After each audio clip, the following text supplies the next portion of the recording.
Welcome to the Wally Show Fastercast today. Got to be a little bit quick on this. We have the 2 interviews today that we'll be playing for you the week after Support Drive. We have Kane, Logan, and his wife Emily are here, which I'm looking forward to because we're going to talk to them about some life stuff and a new song.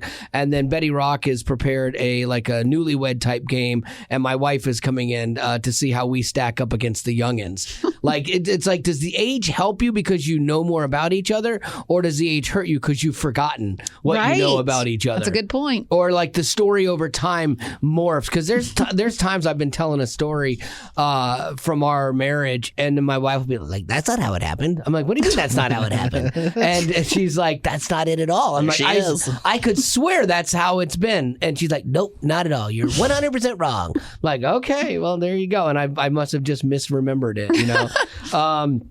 So we got that going on today. I have to thank Katie Mel for remembering my birthday. That was really nice of her. She sent some artwork that she made herself. It's like a painting of the sun and the water and a tree, which is nice. Thank you very much, Katie Mel. You rule. And Mark from Irvine sent me a gift card to take my wife out to dinner. So that was really nice. No way. Him and his wife Tawny. That was really nice of them. Again, I don't say that so that you send me stuff. I really don't. It's fine. Wally at allwally.com. Or station address is 1095. No, but thank you very much, you guys, for thinking of me. That's very kind of you. Okay, so on to this.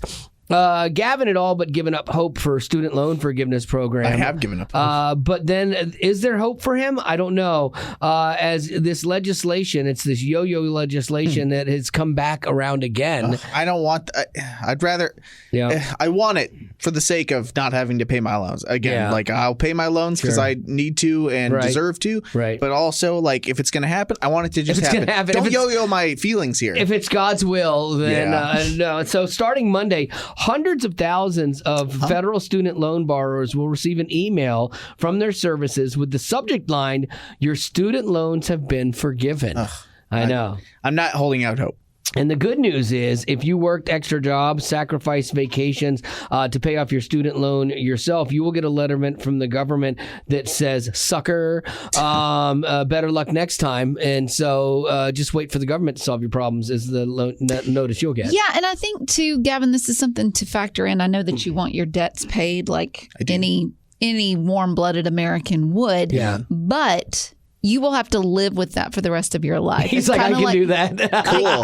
The older generation is awesome. going to constantly be like, fine. you just keep wanting handouts. You just want people to get you out of trouble, But the trouble that you created. You guys know that that's not how I operate. Right. Though. Well, like I'm not included within that category of people that are Here's the sissies thing. about like wanting money. Here's the thing. I want it though. I got a little bit of stimulus money that I didn't need. Same. But it was like, okay, the government's already doing this. I can't stop it even if I tried. Yeah. And so should you benefit from it? And so in your case, if it were to work out, it's not like you've lobbied to make this happen. They're going to do it anyway. And if you came up on a random form and you got it, still someone's going to end up paying for it. But there are notices coming from the Biden administration about 804,000 borrowers who qualify under this relief package, expected to be, about 614,000 are expected to have their entire student loans canceled to the tune of $39 billion of automatic debt relief. So that means someone writes this off their books or has to pay for it in some other way. Hey, how about the middle class? Let's let the middle class pay for it. They won't notice. And so as I dug into this a little bit further, though, I found out, sadly for Gavin, it's probably not going to affect you. This is part of a plan that you have to enroll in called the IDR, and it allows student loans debts to be forgiven by the government once payments have been made for 20 to 25 years. So if you've been stuck in a payment cycle and you've been on this train for that long, then maybe this is something you can apply for and it will work out for you, or you're close. If you apply for it and you keep paying, then in 25 years, the government the government swoops in and rescues you. So maybe that's what you do. Gavin, this is your plan. Here's what you do. Just keep paying your things and sign up for this thing and just pay the minimum and don't do any more than that. And then in 25 years, you'll be like, oh, good, I don't have to pay any of this off. I'm done. If you were in Gavin's shoes as a boomer, yeah, what would you do? I would not be for it. I would not vote for it. I would not say this is a good thing. But when the check showed up and my debt was canceled, I'd probably be pretty happy. Yeah. So I know I'm a hypocrite. I understand that. But again, my point being, you're not going to stop this. Like you can't do anything. You can't. I mean, the only thing you could do is not sign up for the thing. Now, if you don't sign up for it and you don't get your loan forgiven, then that good on you. Then you know. But if you sign up for it, then you are kind of culpable. Sign up for it. I would not sign up for it. No, if it was something that came to me automatically because of my tax ID number or something like that, that's a different story. Yeah. But no, I would not sign up for having my debt relief done if I knew I had taken on the debt. I'm just not wired that way. So anyway, I'm just not wired. I think I'm better than you. But here's the other part of this. This is the best part of the self-aggrandizing email that people are going to get. Your student loans have been forgiven, and congratulations, the Biden-Harris administration has forgiven your student loans. So I love that they're like taking credit for it because we're in an election year, and so they're like, the Biden-Harris administration doth proclaimed on you forgiveness. Oh, you are so welcome, peasants. Well, and the thing is disgusting. Too, is that Biden, he won't be around in 25 years. No. It's kind of like Michael Scott on Scott's Tots. Yeah, that's such a great episode. You promised to pay off these things, and then when it comes around to it, oops. Yeah. The Scott's Tots is one of the most uncomfortable, awkward episodes of The Office. Scott, what you gonna do? What you gonna do? Make our dreams come true. And then when he just has the realization and has to cop to it and be honest about it. Well, and too, when he's like, now listen, I can't pay for your college tuition, but you can't do college without a laptop. Yeah. And you can't have a laptop without battery. Exactly. So you got this laptop battery. Bless his heart, he meant well. So good. So good. Most recalls don't affect me because it's either a car I don't own or a baby product of some sort. They seem to get recalled a lot because the people want to be safe. However, this one got into my wheelhouse.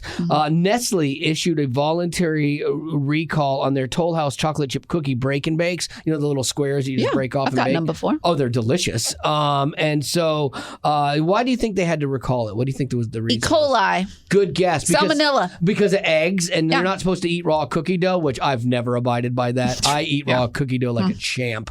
I will almost prefer the raw cookie dough. You know what? I found out that there is a vegan cookie dough that you can't eat because it doesn't have any eggs in it. And it tastes better than Nestle Toll House. Better? You mark my words on that. If you bring that in, I will try it. If you find it and bring it in, I will try it. And then, but please bring in regular Toll House cookies too to wash down the taste of the veganism. No, because you won't need it. That's how much. I don't believe that. No, it's true. That's how much I am sure of the fact that you will love it. Every vegan place I've ever been to, and I've been to a couple because I had to. I was forced to go. Gunpoint. Wait a minute. Let me get this right. You're claiming that a man came up to you with a gun. A very skinny, frail man. And he said, you have to try. That could barely lift his arms. As a vegan. Yes. It put a gun to me and said, you have to go to this vegan restaurant with me. You were so threatened by it. Yes. So you gave it. I was scared because his hands were shaking. I thought he might misfire. His hand was in his pocket. He had low blood sugar. Yes, exactly. It's pasty white. I was terrified. Gosh. So I've been to a couple of them, and every time they've been like, "Oh, this tastes just like this." And it's I remember always not true. I remember going to this one bakery, and we were doing it this was back when I was in Atlanta, and it was a promotion like for a company that was going to spend money with us, and so they had us go and try everything. And the chef is there, and they're like, "Okay, now this is our vegan brownie thing," and I'm telling you, you cannot taste the difference from regular brownies. And I took a big bite of it, and we did not get this account. Let me just tell you that, because I was like, dude, are you kidding me? You can most certainly taste the difference on this. Like this is, and I said, I don't mean to be rude. This is horrible. I'm like this. I can't endorse this. I don't like it. Well, I don't endorse things I don't believe in. And you know me, yes, I like vegetables, but I mean anybody could like vegetables more than you, Wally, because you don't like any. But for me to say that these are better than Nestle Toll House, House. That's a pretty big step for you. That's saying something. I know, like from you, I would give that credit. Choose these over Nestle Toll House. Yes. How is there a vegan with a gun in your back that I can't see right now? I'll blink twice. Yeah, that means you need rescuing. Help. That is crazy. Okay, let's try it. I'll do a taste test with that. That sounds like a yummy thing that could be good. I would like that. But no, they found fragments of wood in it. So yeah. So they're trying to be vegan. Yes, exactly. So they have done a small. No one was hurt or anything, so they're doing a small recall, which is good. So here's what small recall. Here's what I would tell you. Recall? I don't even know. So here's what I would tell you. If you have this sitting in your fridge, go to the website and look and make sure that it's not on the recall list. And if it is, then throw it away. If it's not, make yourself a batch of cookies. Yep. Exactly. I plan to go check on this to save my wife's life tonight. I'll be like, let's check the cookies. I got to make sure because I have some in the fridge. Oh. And if they're not part of the recall, I'm making a batch. Mm-hmm. Amen. And I might eat some raw too because I absolutely love those. All right, Lady Rock, what do you got? Sorry, Fastercast. Okay, so Michael Oher, he is a retired NFL player. He's better known for his depiction of his life in The Blind Side. I hate this story so much because I love the movie so much. Right. So the movie is about this kid who just doesn't have anyone looking out after him. He's getting bullied at school. And this family takes over his parenting. They let him. Have you ever seen the movie? Yes. Okay. They let him live in their house. Like they just and they're take a wealthy care of white him. family. He's a young black guy that doesn't have any family, lives on the wrong side of town, and they adopt him and then give him high school education and help him get to college. I mean, it's a great story. Were it all true, kind of thing. So now.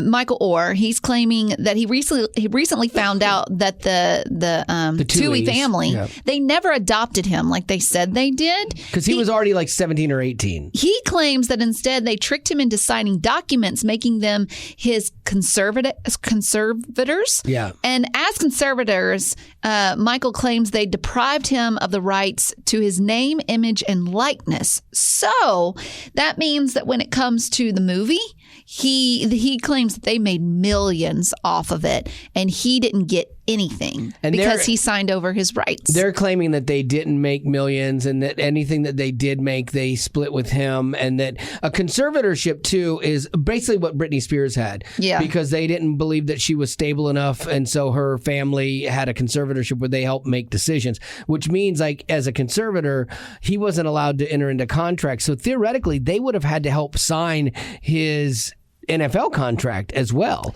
I don't know.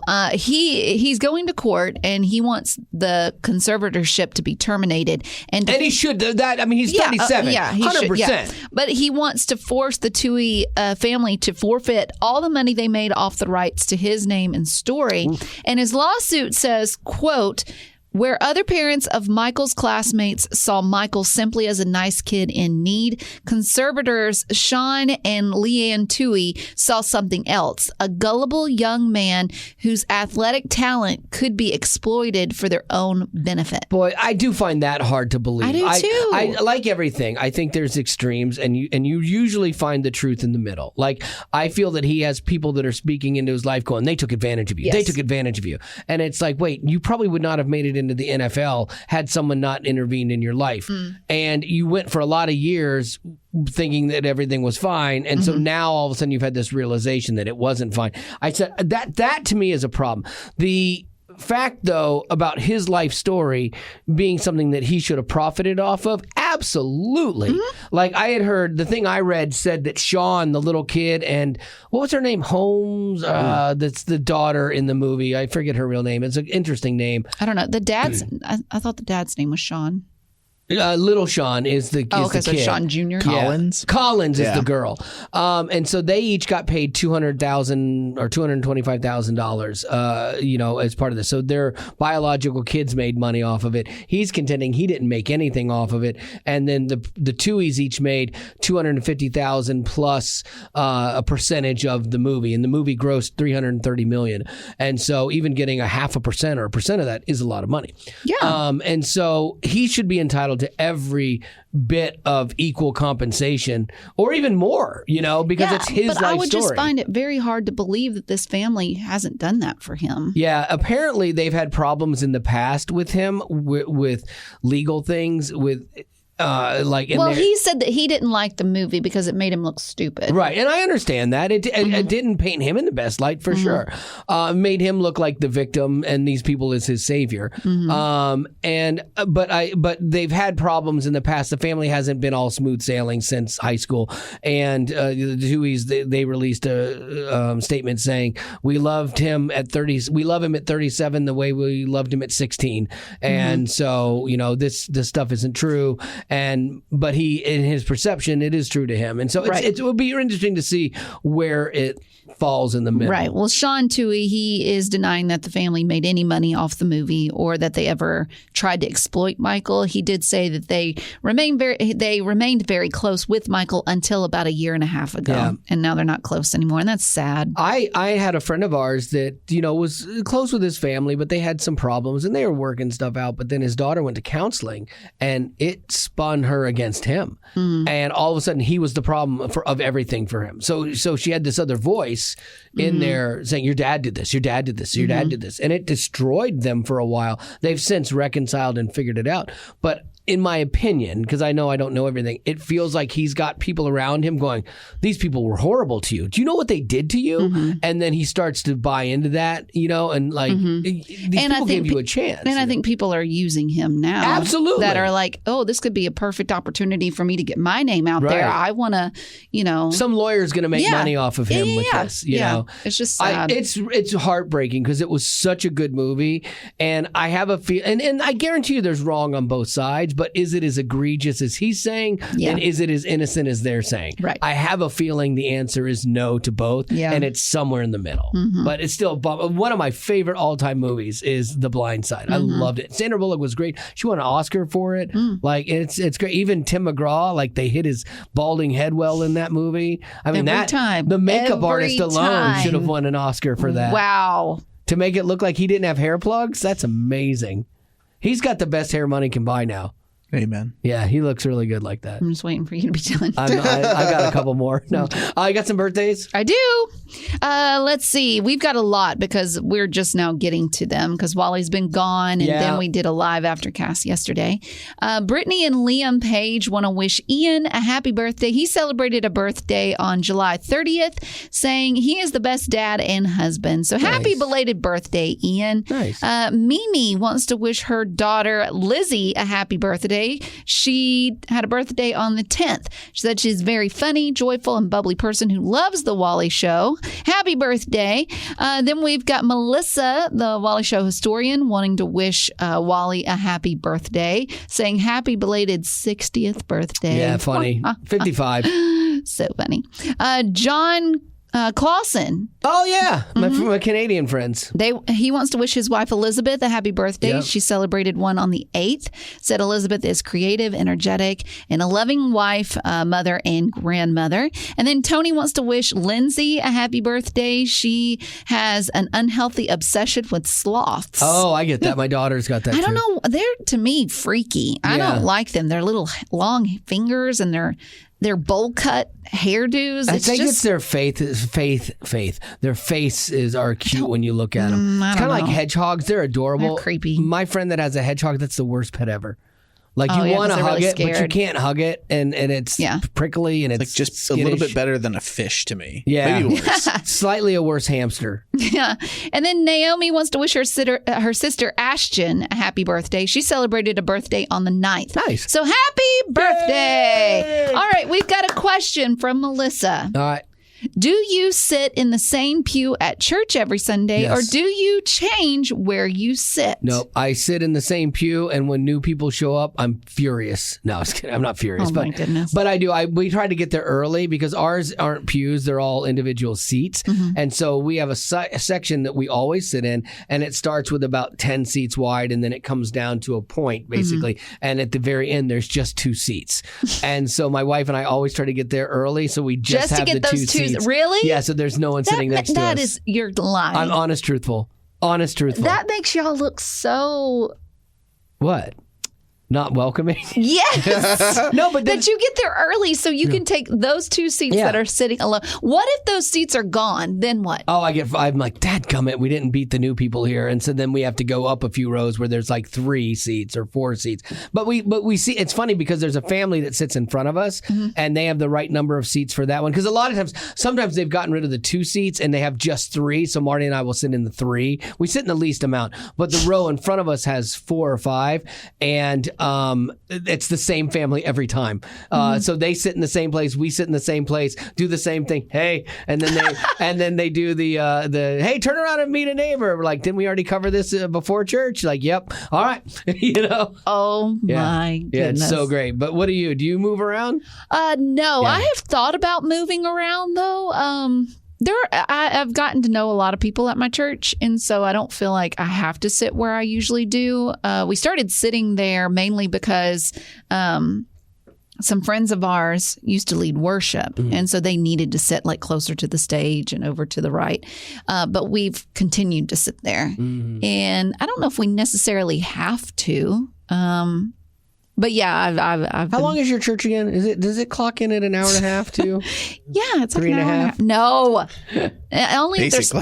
there's snake wrangling. Yeah, okay. Then it's 3.5. So you about an hour and a half on your church? Yeah. Okay, that's not horrible. I don't have to do. Yeah, Gavin goes to the same church as me, crazy. just different campus. Hour and a half to 2. Oh my goodness. Why would you 2? Yeah. That's like If the Holy Spirit is moving or not. Yeah. I I went to a church one time where people in the audience, I was visiting, and they started singing a different song, and the band then just started playing along to what this person was singing in the crowd.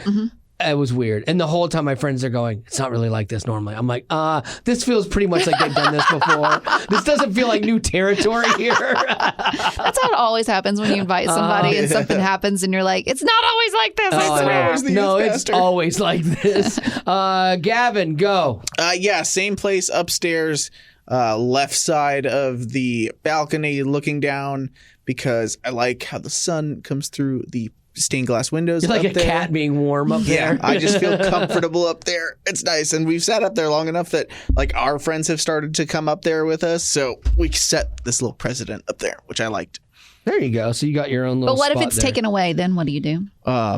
The seats Like someone next- else is sitting there. I'd go to the seats. It's like it's the same row. I'll just move. I'll just go down a few seats. You won't get angry? No. Yeah, I think we displaced somebody for those 2 seats.